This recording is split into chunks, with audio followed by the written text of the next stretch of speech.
Year final পরীক্ষার জন্য আর মাত্র 15 দিন বাকি আছে, তাই না? তো বা আরও কম সময় বা এর আশেপাশের সময় তোমার এখন বাকি আছে, বুঝছো? তো এখন এই সময়ে তোমাকে তোমার অবস্থাটা ভালো মতো বুঝতে হবে, বুঝছো? তো তোমার অবস্থা যদি এরকম হয় যে তুমি 80%-এর মতো সিলেবাস কমপ্লিট করে ফেলছো, তাহলে তুমি ভালো অবস্থায় আছো। তো স্বাভাবিকভাবে এটা আসলে কম স্টুডেন্টই থাকে।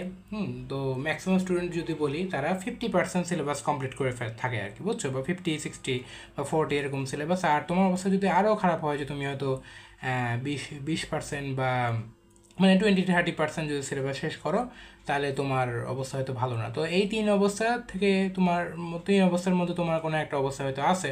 তো তুমি আগে চিন্তা করে দেখো তোমার অবস্থাটা কোন জায়গায়। তোমার সিলেবাস কি তুমি 80-90% সিলেবাস শেষ করছো, নাকি তোমার অবস্থা এরকম যে তুমি 40, 60, 50 এরকম সিলেবাস শেষ করছি, বা 20-30 আরও কম হয়তো শেষ করে রাখছো। তো ম্যাক্সিমাম স্টুডেন্টেরই অনেক কম সিলেবাস শেষ করা হয়। আমারও ওরকম সময় এরকমই ছিল যে খুব একটা বেশি সিলেবাস কমপ্লিট করতে পারছিলাম না, ওই 60-70 এরকম ছিল আর কি।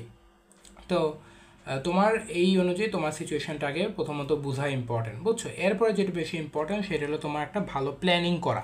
তুমি যদি ভালো মতো একটা প্ল্যানিং করো, অর্থাৎ পরিকল্পনা করো, তাহলে তোমার জন্য খুবই ইম্পর্টেন্ট হবে। কারণ কি, দেখো, এক একজনের এক এক রকম সমস্যা হয়, বুঝছো? কারো তুমি দেখবা যে ম্যাথে প্রবলেম, সে ম্যাথ ভালো মতো পারে না, বুঝে না। কারো হয়তো বায়োলজি ভালো মতো পারে না, কারো হয়তো ইংলিশ বাংলা ভালো মতো সে পড়ে নেয় বা কম পড়া হয়েছে, কারো হয়তো ফিজিক্স বা কেমিস্ট্রিতে সমস্যা আছে। তো এক একজনের এক এক সমস্যা। তোমার যে সমস্যাগুলো আছে তুমি একটা খাতায় নোট ডাউন করে ফেলো। খাতায় অবশ্যই তোমার যেই সমস্যাগুলো, বিশেষ করে আমি বলবো যে তোমার যেই চ্যাপ্টারের সমস্যা সেই চ্যাপ্টার মনে করে লেখো। মনে করো তোমার কেমিস্ট্রি ফার্স্ট পেপারের 2 নাম্বার চ্যাপ্টার অর্থাৎ গুণগত রসায়নের সমস্যা, তুমি খাতায় লিখে ফেলবা যে কেমিস্ট্রি চ্যাপ্টার সেকেন্ড, এরকম আর কি, কেমিস্ট্রি ফার্স্ট চ্যাপ্টার সেকেন্ড। তারপর তোমার যদি সমস্যা হয় যে মনে করো 3 নাম্বার চ্যাপ্টারের সমস্যা, তাহলে তুমি 3 নাম্বার চ্যাপ্টারে লিখলা যে ওই যে মৌলে পর্যাপিত ধর্ম, তো ওইটাই তুমি হয়তো লিখে রাখলা। তো এরকম করে প্রথমে আগে খাতায় লিখো, তারপরে তোমার এই 15 দিনের আগে তুমি ভাগ ভাগ করে দাও যে কীভাবে পড়বা। তো এখন তোমার কলেজে হয়তো ক্লাস চলতেও পারে, আবার নাও চলতে পারে। তো তোমার কলেজে যদি এই সময় ক্লাস চলে আর 15টা দিন পর পরীক্ষা হয়, এরকম অবস্থায় যদি তুমি থাকো, তাহলে তুমি মনে করো এইখানে যে রুটিনটা দেখতেছো এই রুটিনটা ফলো করতে পারো। মনে করো সকালবেলা তুমি 5টায় ঘুম থেকে উঠে 5:30টার মধ্যে ফ্রেশ হয়ে নিলা, তারপরে তুমি 2 ঘন্টা অবশ্যই ভালো মতো নিজে সেলফ স্টাডি করলা। এরপরে তুমি কলেজ টাইম থাকবে আর কি, ঠিক আছে? তুমি প্র্যাকটিক্যাল বা কলেজ যাই থাকুক, সেটা মোটামুটি তোমার যদি সকালবেলা কলেজ হয় বা তোমার যদি দুপুরে হয়, তো এটা তুমি একটু এই রুটিনটা একটু শিফট করে নিতে পারো বা সাফল করে নিতে পারো। তো তারপর কলেজ করবা।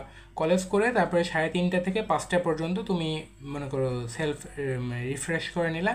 তারপর তোমার যদি কোচিং প্রাইভেট অনলাইন টোলাইন থাকে সেগুলো অ্যাটেন্ড করতে পারো, কিংবা তোমার যদি ইয়ার ফাইনাল পরীক্ষার জন্য খুবই বেশি পরিমাণে এগুলো চাপ মনে হয়, তাহলে তুমি এগুলো বাদ দিয়ে নিজের পড়াটাই এই সময় করতে পারো, সবচেয়ে ভালো হয় আর কি।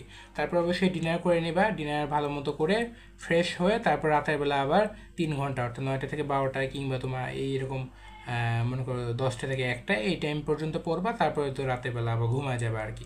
তো তুমি যদি তোমার কলেজে ক্লাস চলমান থাকে, তাহলে তুমি এই রুটিনটা ফলো করতে পারো। আবার যদি এরকম হয় যে তোমার মনে করো কলেজ বন্ধ দিয়ে দিছে, বা তোমার যদি এরকম কোনো সুযোগ থাকে যে তুমি সামনে ইয়ার ফাইনাল পরীক্ষা, তোমার এখনও ভালো মতো সিলেবাস হয় নাই, তাই না? এটাই তো ম্যাক্সিমাম স্টুডেন্টেরই হয়। তোমারও যদি এরকম থাকে, তাহলে আমি বলবো তুমি যদি সম্ভব হয় কলেজে যদি ফাইন টাইম না ধরে, তাহলে কলেজে আপাতত যাও না। কারণ ইয়ার ফাইনাল পরীক্ষার জন্য ভালো মতো প্রিপারেশন যদি নাও, তোমার যেরকম এদিকে সিলেবাসও পড়া হয়ে যাবে, সাথে সাথে তোমার ইয়ার ফাইনাল পরীক্ষাটা তুমি ভালো মতো দিতে পারবা।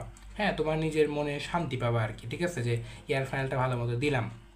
তো তুমি যদি বাসায় থেকে একবারে নিজে নিজে পড়তে চাও, তাহলে এই যে এই রুটিনটা ফলো করতে পারো, ঠিক আছে? যে তুমি মনে করো সকালবেলা 5টায় উঠে নামাজ পড়ে, তারপরে বা একটু আগে আজান দেয়, 4:15টার দিকে আজান দেয় বা 4টার দিকে আজান দেয়, তো তুমি হয়তো ওই সময়ের দিকে ঘুম থেকে উঠে নামাজ পড়ে তারপরে 5:30 থেকে 8:30 পর্যন্ত তুমি সেলফ স্টাডি করবা। তারপরে আধা ঘন্টা ব্রেকফাস্ট করে তারপর 9টা থেকে 1টা পর্যন্ত তোমার যদি অনলাইন ক্লাস বা কোচিং টোচিং বা প্রাইভেট অন্য কিছু যদি থাকে, তাহলে ওইটাও করতে পারো। আর যদি খুবই বেশি ওগুলো চাপ মনে হয়, তাহলে তুমি সেলফ স্টাডি করতে পারো ওই সময়টাতে।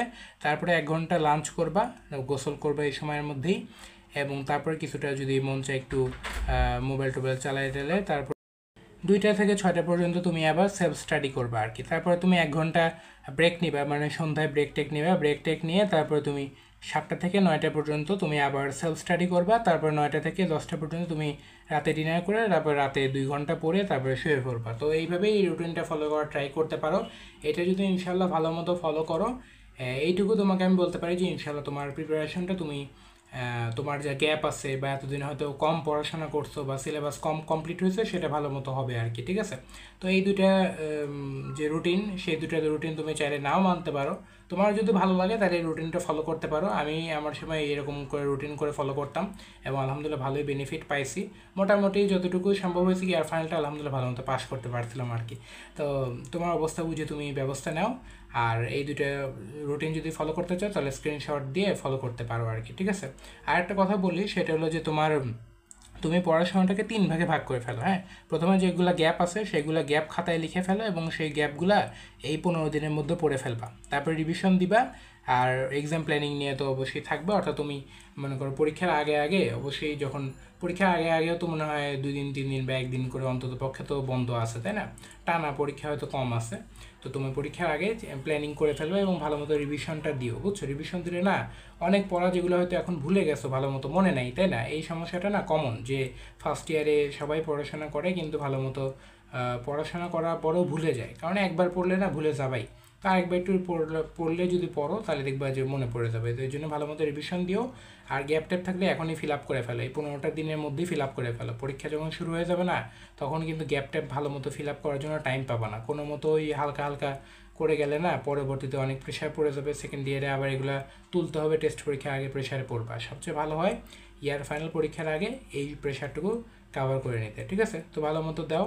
আর একটা কথা মাথায় রাখো, তোমার যদি মনে করো কি শুধুমাত্র যদি তোমার পাস করা টার্গেট হয়, ঠিক আছে, তাহলে তোমার প্ল্যানিং কিন্তু আরেক রকম হবে। সেই ক্ষেত্রে তুমি পরীক্ষার আগে আগে অবশ্যই কিছু যেগুলো চ্যাপ্টার আছে সেই চ্যাপ্টারগুলো ভালো মতো প্রিপারেশান নিবা এবং স্পেসিফিক কিছু ইম্পর্ট্যান্ট টপিক প্রিপারেশন নিবা, আর ট্যাকটিক্যালি অবশ্যই আগাবা আর কি, ঠিক আছে।